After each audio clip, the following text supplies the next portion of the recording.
My friend's enemy is my enemy. That might have been a thumb rule, a principled stance during our quarrels in schools. But the geopolitics certainly doesn't work that way. And hence, when Saudi Arabia inked a joint deal with Pakistan, stating that any aggression against either country shall be considered an aggression against both, world just turned a little more multi-aligned.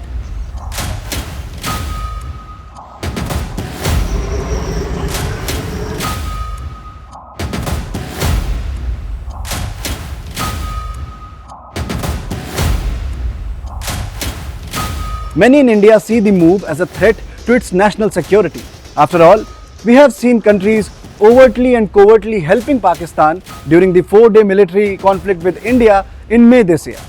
And for a friendly country like Saudi Arabia to sign a NATO-like pact with this hostile neighbor, it may not have come as an utter shock, but rising tensions look justified, at least from the outset.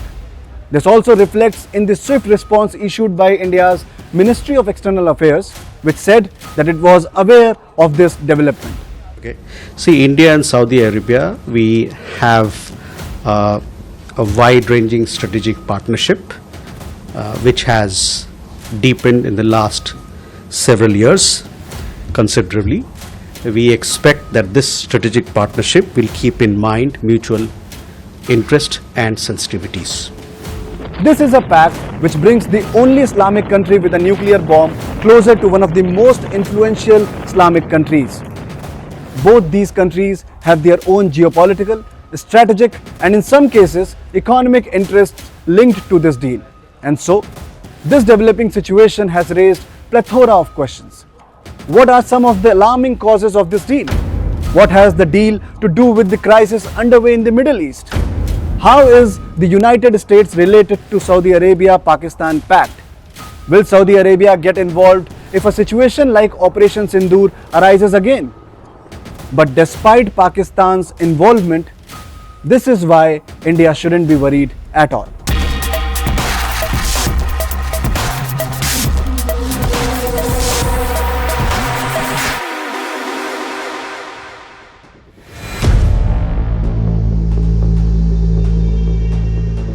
On September 17th, Pakistan and Saudi Arabia signed a formal mutual defense pact. The pact regards any attack on either country as an attack on both, very much similar to that of NATO pact. Riyadh accorded a royal welcome to Pakistan PM Shehbaz Sharif, including escort provided to him by the Royal Saudi Air Force jets. As per the joint statement published after the signing of the pact, the agreement aims to develop aspects of defense cooperation between the two countries and strengthen joint deterrence against any aggression. Even though the two countries share decades-old friendship, with Saudi Arabia being one of the first countries to recognize Pakistan in 1947, the timing of the agreement cannot be ignored. The geopolitical developments over the past few months have only made it crucial for both the parties to ink such a deal. West Asia has been reeling under a nearly 2 years long war after Hamas's massacre in Israel on October 7, 2023. Riyadh is a key stakeholder in Middle East. Meanwhile, tension between India and Pakistan have peaked in the past few months after Islamabad-backed terrorists butchered 25 innocent civilians in Jammu Kashmir's Pahalgam.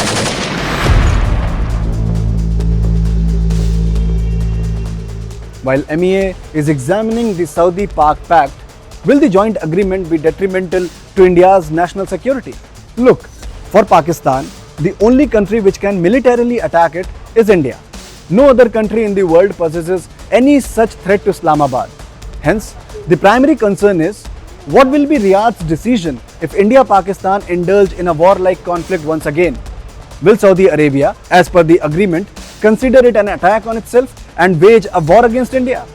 To answer that question, we have to look at things in correct perspective. Both Pakistan and Saudi Arabia are eyeing their own interests through this pact. For Riyadh, the crisis in West Asia is the glaring issue. Ever since Israel's transnational killing in Doha, the situation has only worsened. At a time when the United States is most unpredictable, Saudi Arabia is looking for an alternative. And being the only Muslim country with a nuclear bomb, who can play that role better than Pakistan? After all, hundreds of Pakistani soldiers are already in Riyadh. For Pakistan, the equation is more straightforward. It needs financial support from Riyadh to stabilize its battered economy, to run its terror infrastructure, to reinforce its defense capabilities. The monetary support from Saudi Arabia, which by the way has always been flowing in, is likely to be siphoned by Islamabad to sponsor cross-border terrorism. After China and Turkey, Pakistan seems to be trying to forge an anti-India front. But let's not forget, the Royal Kingdom is also a key ally of India, with the two sides sharing extensive bilateral relations. Saudi Arabia is India's third largest oil supplier. It is also an important investment partner. 2.6 million Indian expatriates work in the kingdom. The two sides have seen top-level engagement with Prime Minister Modi's bonhomie with Mohammed bin Salman. Saudi Arabia enjoys a strategic relationship with India, and Riyadh itself acknowledges that. A senior Saudi official underscored that its relationship with India is more robust than it has ever been. This is a multipolar world. If India can have partners in both Russia and Ukraine, if we can balance our relations with Israel and Iran, surely other countries can have similar ties. Moreover, let's look at it this way also. India is the fourth largest economy of the world with as much powerful military. When India struck deep inside terror dens of Pakistan during Operation Sindoor and dismantled 11 air bases within minutes, were we not aware that China and Turkey will surely come to protect Islamabad? While the Saudi-Pakistan pact may pose a grave challenge, there are few reasons for India to panic.